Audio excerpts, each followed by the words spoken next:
Yeah, I'm here with Nessa June up here at Embassy. Hey, water is life. That's it. Stand together, one love, circle people.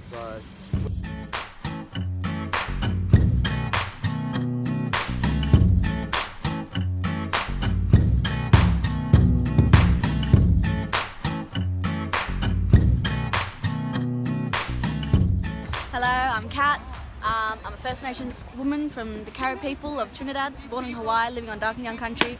I'm here now in Canberra at the Embassy. We've got a beautiful gathering about Water is Life to talk about water crisis that's happening all over country. A National Action Day. I reckon we should start looking at that, a whole lot of us, right across every state in Australia.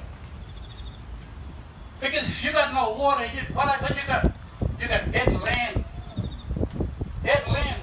Beetaloo Basin is one of the largest area that's targeted for fracking in the Northern Territory, and that's near our country. That's on our country, and we're here today because we want to voice out our concerns about our country, about our culture, and about our future.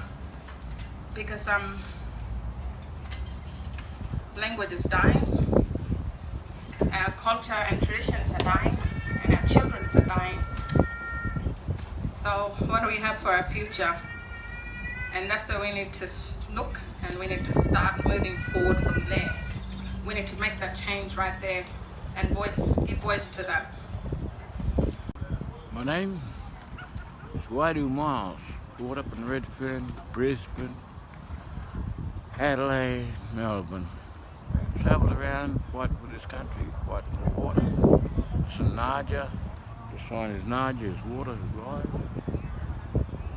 Given to me by a bloke named Kenny Dodds in Bowen, where we're still fighting against Adani. Been there, seen the dry beds. Pilliga, seen the dry beds. Newcastle, stopped the ships. The Laird stopped the trucks and the trains. And I've been doing it since '72. One of the first people come here, a 16-year-old, to the tent embassy. Got into trouble, of course, at that age. I walked down in Brisbane with another brother called Dennis Walker. We started the Black Panther mob, which was a land rights movement. I ran into a lot of people that I got close to in Sydney, like my little brother that's doing the interview, and his father, his mum I knew well, and they taught me as well, so I'm still fighting. So if we never ever catch up, I'm still there. Yeah. So my name's Samala Takiali Robbery, Takiali Demba. Mother's Bachelor Wapabara from Fraser Island, Keppel Island, and my father is a Lado Gangalita, Wanyagarawa man from Mornington Island. Where are you from? That water will die. Mato e Noa or Tulunana e Iuri. We both believe in the protection of Mother Earth for our future generations. I'm trying to be a bit younger, but I have family and I have friends, I have a lot of things, and man, we're in a beautiful country with beautiful cultures and beautiful languages, and we are here to support that as well. My mob is Waka Waka in Newrumby. I come from Brisbane, town in Brisbane, city in Brisbane. I'm just here representing my people from all that hardship they had to go through, and having a voice to stand up for them, and yeah. Pultari Chris Tomlins. I'm from Central Australia, Alice Springs. I belong in the Aranda country, and I'm here because I had enough of the last 230 years of us and the atrocities and the genocides that have been going on, and all I want to do is get the people together so we can end this war in this country. Thank you.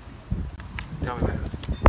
Yamagara, Ninda Caleb, Ninda Ka Kulagamali Dinawa is my skin name. Where are you from? Oh, I hit it, I saw the country that I'm from, it's all dry, it's all barren, it's all deserted. I'm here to change that, here to put water back in our rivers. Yeah, well. Yeah. Le Conto Gijida, the Anishinaabe First Nations from Turtle Island. So here, standing with the mob, all my relations, protecting the water, mini wichone. Oh. Delana Yellow Tiger Bales. I'm a Gungaloo man from Central Queensland and a Wanneroo man from Hunter Valley. And yeah, water is life, you know. We are 80% of water, and water we shall return. My name's Kai. I'm here at the 10 Embassy in Canberra. I come down from Darwin. Really concerned about a number of things here, but at the end of the day it's about social justice. It's about reclaiming the country from the traditional owners and returning to having a state of freedom in this country. My mob were brought out in chains. Wasn't our choice.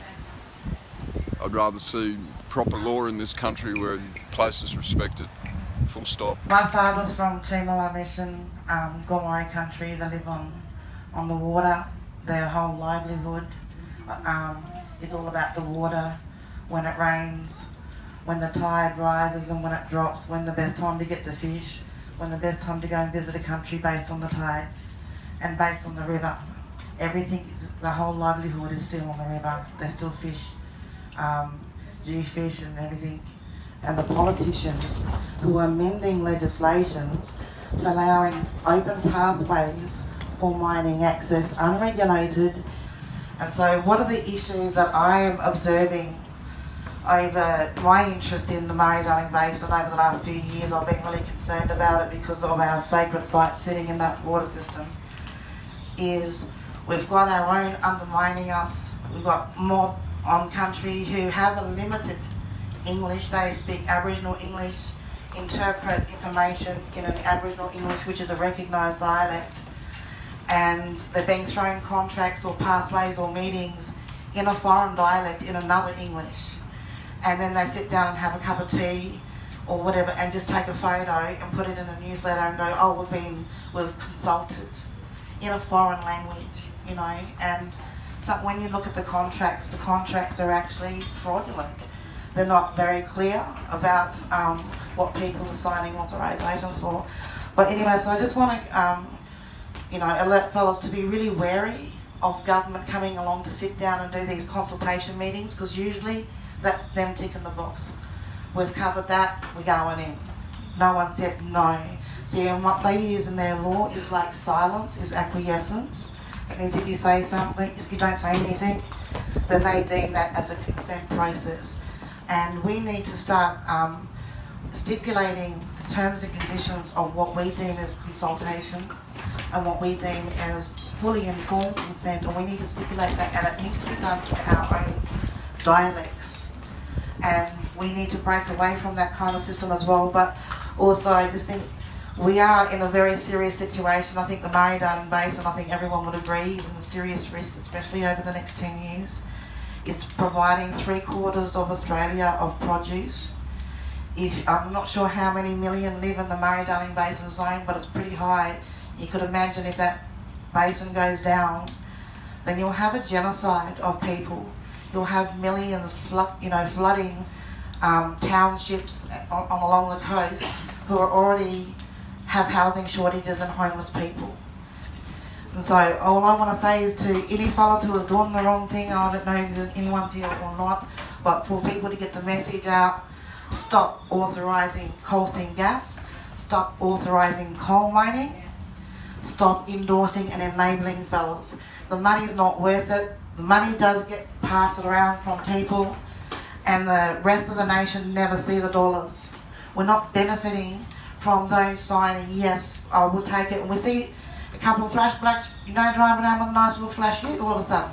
And that's about all we see is a benefit watching someone else have a nice car, while the rest of us are trying to patch up petrol. So I just really want to make that awareness that we've got to put pressure on fellas authorising expansions of coal mining or endorsing it in any manner at all. It's got to stop.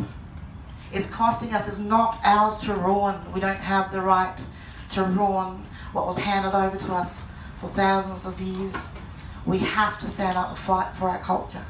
Thank you. My name's Linda. I'm a Gomeroi woman from Gunnedah in New South Wales. That's on the Nemoy River. Now, people would have heard Nessa talking about the Nemoy and how there ain't no water in it. There's not a lot that I can add to what Alice has just said, but I'll definitely confirm that there are many that are selling us out. Some of them are here today. I won't name them. They know exactly who they are and exactly what I think of them. We have to keep putting pressure on these people because, yes, the government's the problem, but, you know, the government's always been the problem. We have to hold our own to a higher expectation than what we hold them fellas. So, you know, the Iluwas have to stop. The coming into other people's country and signing off and doing all the things they're doing has to stop. And there's a lot of people that have tried to silence me. In the last week alone, I've had a lot of pressure to shut my mouth and stop doing what I'm doing. Well, I'm here telling you today, that's not going to happen. It's not.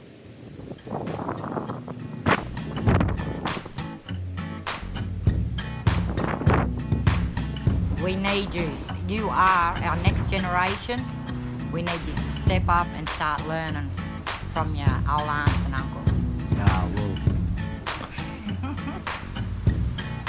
How do we move forward from here?